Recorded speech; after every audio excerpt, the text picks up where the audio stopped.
வணக்கம். நான் சத்யவர்ஷா. இந்திய அரசியல் அமைப்பு ஆலோசகராக பணியாற்றி வருகின்றேன். அனைத்து இந்திய அண்ணா திராவிட முன்னேற்றக் கழகம்தான் மக்களுடைய வாழ்வாதாரத்தை ஒவ்வொரு ஆட்சி அமைப்பிலுமே முழுமைப்படுத்தியிருக்கிறது, நிர்ணயம் செய்திருக்கிறது. வருகின்ற சட்டமன்ற தேர்தல் என்பது மக்களுக்குரிய ஆட்சி அமைப்பாக ஏற்படுத்த வேண்டும் என்பதற்குரிய தேர்தல் அறிக்கையாக மீன்பிடி தடை காலங்களில் மீனவர்களுக்கு தற்போது வழங்கப்பட்டு வரும் நிவாரண உதவித்தொகை 8,000 ரூபாயிலிருந்து 12,000 ரூபாயாக உயர்த்தி வழங்கப்படும்.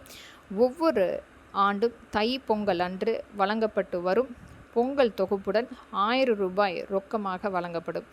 கைத்தறி நெசவாளிகளுக்கு தற்போது வழங்கப்பட்டு வரும் விலையில்லா மின்சாரம் 300 யூனிட்டிலிருந்து 450 யூனிட்டாகவும், விசைத்தறி நெசவாளிகளுக்கு விலையில்லா மின்சாரம் 1000 யூனிட்டிலிருந்து 1400 யூனிட்டாக உயர்த்தி வழங்கப்படும்.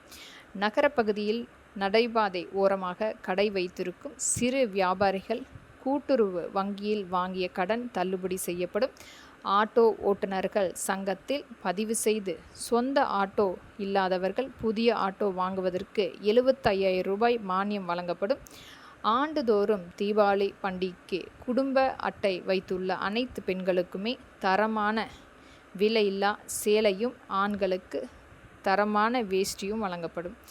இல்லத்தரசிகளின் பணிச்சுமையை குறைக்க அரிசி குடும்ப அட்டைதாரர்களுக்கு குளிர்பான பெட்டி விலையில்லாமல் வழங்கப்படும். குடும்ப அட்டைதாரர்களுக்கு தற்போது வழங்கப்பட்டு வரும் விலையில்லா அரிசியோடு 1 கிலோ பருப்பு, 1 லிட்டர் சமையல் எண்ணெய் ஆகியவை விலையில்லாமல் வழங்கப்படும்.